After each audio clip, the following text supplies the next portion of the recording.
Oui, c'est une rumeur qui a circulé il y a 3 4 jours, et puis Macron lui-même l'a démenti. Mais enfin bon, lorsque Macron dément quelque chose, c'est presque plus inquiétant que s'il le confirmait.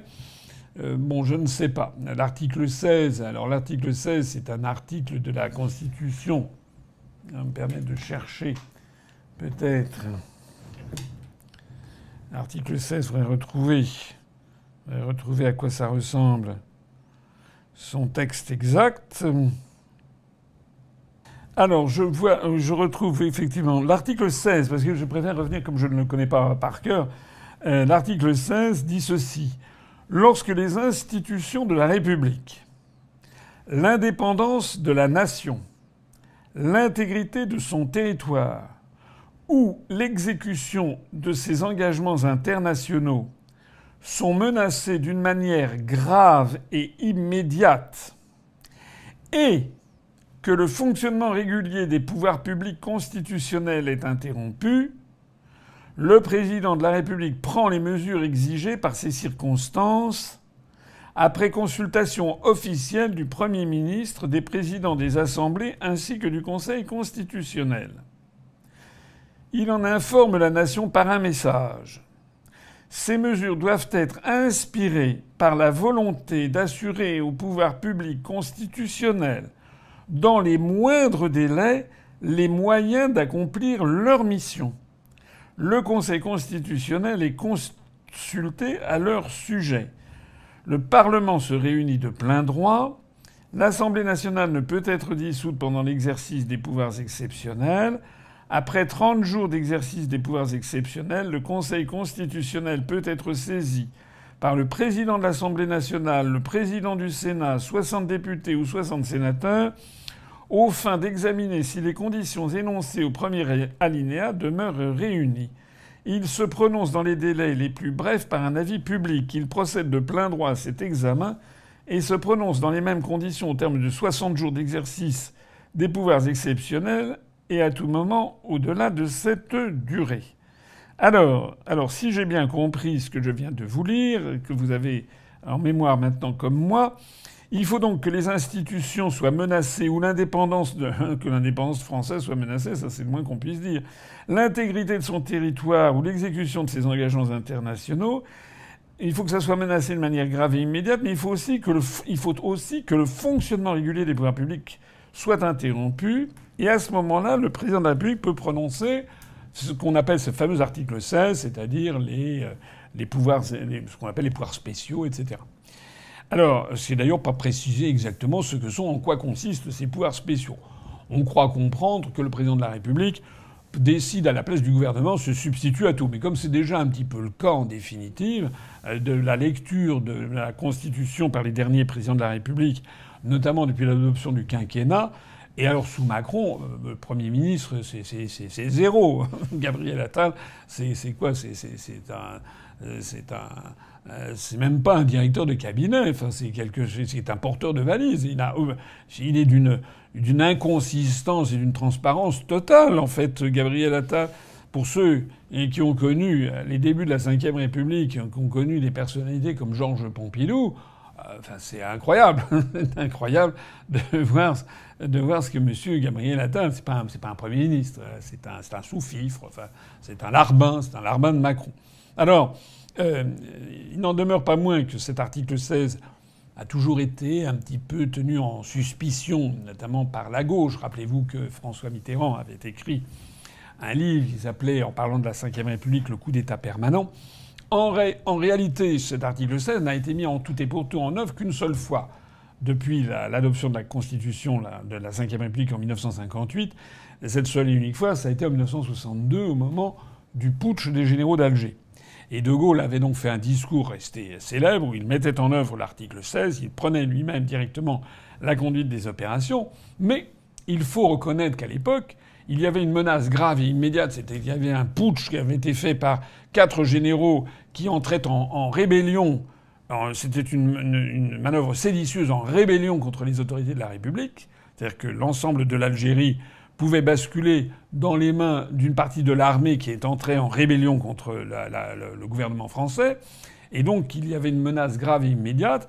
Et il y avait effectivement l'autre condition qui doit être réunie, c'est que ça empêche le fonctionnement normal des pouvoirs constitutionnels. Alors, en quoi Macron pourrait-il utiliser cet article 16 ? On suppute sur la situation, sur la suite des événements. Il faudrait qu'il y ait une espèce d'effondrement de l'autorité du gouvernement, qu'en fonction des résultats de ces élections anticipées, on n'arrive pas à avoir un gouvernement stable. Je ne sais pas. Ce n'est pas impossible. À mon avis, ça n'est pas forcément le scénario le plus probable. Maintenant, qui va pouvoir deviner le scénario le plus probable ? Moi, je n'en sais rien. Actuellement, on peut dire qu'il y a une majorité de commentateurs qui estiment que c'est le Rassemblement national avec son alliance avec LR qui devrait arriver en premier, c'est assez vraisemblable. Remporter la majorité, c'est une autre affaire. Parce que si le Rassemblement national plus les supplétifs de M. Ciotti dépassent effectivement les 287 députés, ils auront la majorité absolue. Et à ce moment-là, a priori, il n'y a pas photo. Il semble que ce serait le monsieur Bardella, 28 ans, sans aucune expérience professionnelle, ni politique, ni de rien, n'ayant jamais rencontré de sa vie le moindre chef d'État et de gouvernement pour des négociations. Enfin bon, bref, il paraît que ça serait lui le Premier ministre, le sauveur de la France. Donc ça, c'est la version où le Rassemblement national, plus les supplétifs de LR, obtiennent la majorité. Bon. Mais il est possible que ça ne soit pas du tout le cas. D'ailleurs, j'ai vu des sondages qui montrent que le RN est plutôt, semble-t-il, sur un léger réfritement et que, au contraire, le nouveau Front populaire est plutôt sur une croissance. Elle n'est pas inventée, il suffit de regarder les sondages. Alors vous me direz, les sondages, il faut en tenir... Mais quand même, sur le terrain, on voit, voilà, ici ou là, des échos de presse. On voit par exemple, il y a eu énormément, paraît-il, comment dirais-je, de procurations qui ont été, un nombre incroyable de procurations qui ont été signées, voilà. Donc, il est possible que le RN plus la partie ciotiste, si j'ose dire, de LR arrive en premier, mais j'ai vu des simulations, il pourrait avoir, mettons, 190 ou 200 sièges. Ce qui serait évidemment une forte progression. Actuellement, ils ont 88 députés. Donc s'ils en avaient 190 demain, ce serait plus qu'un doublement de leurs députés. Mais enfin, en 190, on est encore loin des 287 nécessaires pour avoir la majorité. Pareil pour le nouveau Front populaire. Moi, je ne sais pas. Ils peuvent aussi faire un score du style, je ne sais pas, mettons 190 aussi, ou 180. Mettons 200, allez, pour le Rassemblement... 200, mettons, pour le Rassemblement national plus LR, et 180 pour le nouveau Front populaire. Ça fait donc 380. Et il y a 587 au total, et donc on pourrait avoir 207 en fait, 207 députés qui seraient finalement encore plus importants, qui seraient le reste. Vous auriez Horizon, vous auriez les Renaissance, ou vous auriez je sais pas quoi. Donc on n'est pas du tout, il n'est pas du tout exclu que ces élections se soldent par une assemblée en 3 morceaux. Voilà. Alors, qu'est-ce qu'il arrivera dans toutes ces situations ? Je n'en sais rien. Mon avis personnel, c'est qu'on n'est pas au bout de nos surprises. Voilà. D'ailleurs, je ne suis pas certain que la coalition du nouveau Front populaire va durer très longtemps. Hein, voilà. Ça peut ne durer que quelques jours. Puisqu'il y aura un troisième tour après le deuxième tour, une fois que les députés auront été élus. C'est comment constituer une majorité. Est-ce que quelqu'un ici est prêt à se faire couper la main, à être sûr et certain que, par exemple, l'attelage entre M. Glucksmann et M. Poutou ou M. Mélenchon va durer très longtemps ?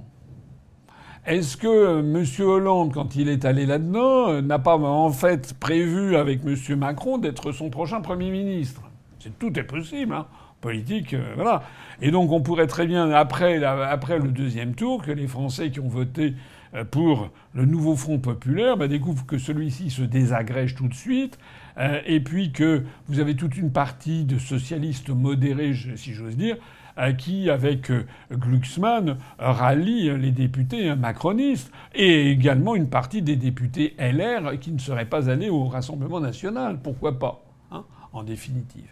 Il n'est même pas exclu d'ailleurs qu'au Rassemblement national, qu'il y ait certains députés LR ralliés au Rassemblement national qui, se drapant dans la nécessité de faire don de leur personne à la France, disent finalement ils laissent tomber le RN pour faire partie de cette majorité. Que n'achèterait-on pas avec les vanités humaines? Que n'achèterait-on pas en promettant n'importe quel sous-secrétariat d'État à n'importe qui? Voilà. Donc, à mon avis, le pire n'est jamais sûr, comme on dit, et donc il n'est pas totalement exclu que ces élections, que cette montagne accouche d'une souris, et c'est-à-dire une grosse souris. C'est-à-dire en fait que Macron arrive avec des morceaux divers et variés à constituer une espèce de parti de tous ceux qui refusent les extrêmes. D'ailleurs, notez bien que c'est la petite musique que l'on entend. Tous les jours maintenant, on a cette petite musique. J'ai vu par exemple que c'est la petite musique de M. Bayrou, qui dit qu'il faut avoir un bloc qui refuse les extrêmes.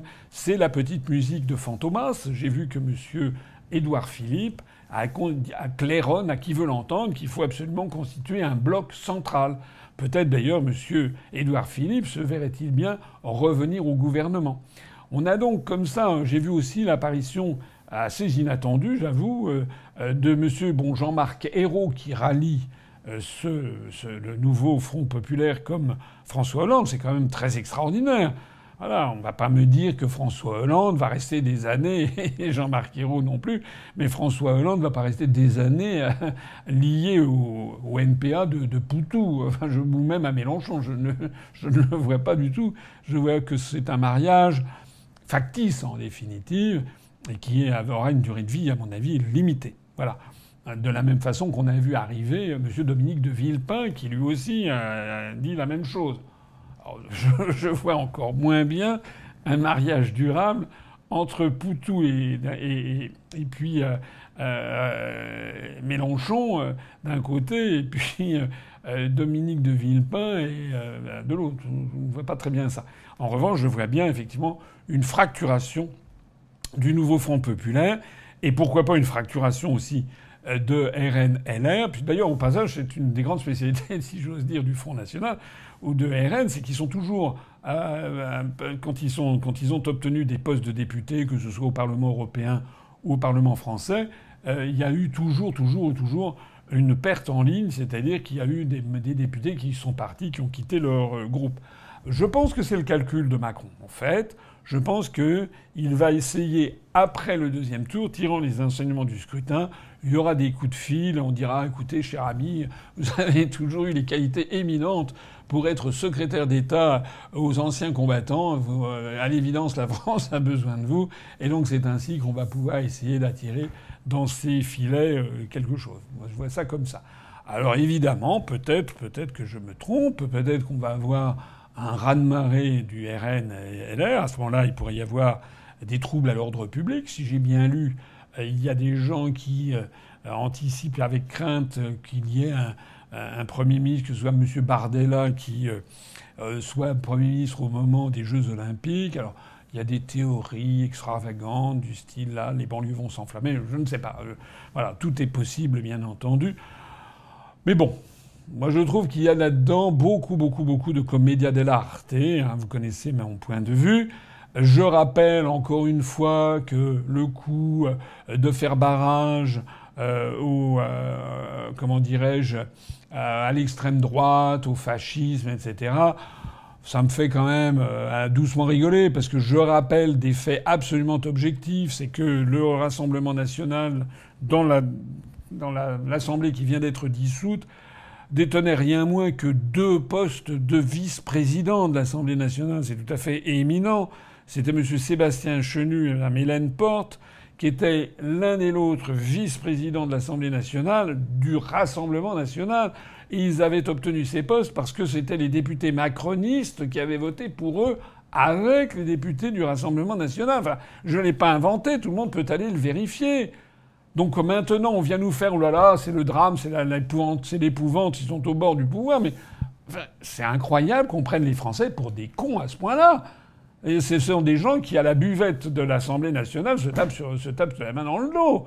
Bon, donc tout ça, c'est de l'artifice. D'ailleurs, comme j'ai eu l'occasion de le dire, M. Bardella, il dit la même chose que M. Macron, que M. Attal, sur quasiment tous les sujets. On l'a vu au cours des derniers jours. Il a reporté au calendes la baisse de la TVA sur les produits de première nécessité. Il a abandonné l'idée d'interdire le port du voile dans l'espace public. Il a abandonné l'idée de réformer les retraites comme il s'y était engagé. Enfin bon, bref, etc., etc. Il a confirmé la nécessité d'apporter son soutien à l'Ukraine qui ne doit en aucun cas être battue. C'est quoi la différence en fait? Donc on entretient comme ça, c'est un petit peu pour la galerie en réalité. Voilà. Pendant ce temps-là, les vrais et grands sujets, d'ailleurs, ne sont pas abordés dans ces élections législatives. C'est absolument tragique et dramatique. Les vrais et grands sujets, c'est la dette française qui est en train de partir dans le mur. C'est l'annonce qui a été faite par la Commission européenne que, enfin ça n'a pas encore été fait, mais dans les jours qui viennent, la France va faire l'objet de la mise en œuvre de la procédure dite pour déficit excessif, c'est-à-dire qu'il va y avoir des injonctions de la Commission européenne de couper dans les dépenses de l'État, ce qui veut dire que tous les programmes, là, le programme du nouveau Front populaire, là, qui a prévu des dépenses pour 280 milliards d'euros, mais c'est vraiment se moquer du monde. Ils veulent rester dans l'Union européenne et dans l'euro, donc ils sont obligés, ils sont contraints par leurs engagements même, ils sont contraints d'obéir aux injonctions venant de la Commission européenne qui va leur dire au contraire, non seulement il ne va pas falloir faire de dépenses, mais il va falloir en couper tous azimuts. C'est d'ailleurs, ça s'applique également au Rassemblement national et à tous les autres partis politiques. Donc ça, c'est le grand sujet, en fait. Je vois les médias qui sont là à dire... Ils demandent alors quelle est votre politique pour les retraites? Alors il y a le nouveau Front populaire qui dit on va baisser à 60. Il y a Bardella qui a dit, je sais pas ce qu'il a dit, il connaît rien, il a dû citer la fiche McKinsey 60, 62, 64, je sais pas quoi. Et tout ça, c'est parler pour ne rien dire, puisque ce sont des marionnettes. C'est la Commission européenne, c'est le rapport des grandes orientations des politiques économiques chaque année qui est défini par la Commission européenne. Ça s'empile année après année. Et donc il y a des contraintes qui sont fixées à la France depuis maintenant plusieurs années de porter progressivement l'âge du départ à la retraite, pour ne parler que de ça, à 67 ans. Et lorsque Macron est passé à 64, il n'a fait qu'une partie du chemin. Partie du chemin d'ailleurs que M. Édouard Philippe se propose de faire la suite, puisque lui, dans son programme, le programme de Horizon, il a dit justement qu'il fallait porter l'âge du départ à la retraite de 67 ans à 67 ans. Là aussi, allez vérifier si ce que je dis est vrai ou est faux. C'est vrai. Voilà. Et d'ailleurs, au passage, il se murmure dans les couloirs de Bruxelles qu'après 67 ans, il s'agirait de passer à 70 ans. C'est ça les contraintes de la construction européenne. C'est ça les contraintes des traités européens. C'est ça les contraintes de notre appartenance à l'euro. Et de tout ceci, il n'est pas question. De la même façon qu'il n'est pas question des tensions dont je parlais tout à l'heure, je crois quand j'ai parlé de l'Australie, des tensions qu'il y a sur les marchés financiers internationaux en ce moment, sur les taux d'intérêt demandés sur la dette française. Et que la BCE est en train d'essayer de calmer le jeu. Il est bien évident que si M. Bardella ou si M. je sais pas qui, M. Mélenchon ou M. Ruffin ou Mme Clémentine Autain ou M. Roussel, parce que toutes ces personnes ont fait savoir qu'elles étaient disponibles pour être Premier ministre en cas de victoire du nouveau Front populaire, il faut bien comprendre que toutes ces personnes, il faudrait qu'elles filent d'où?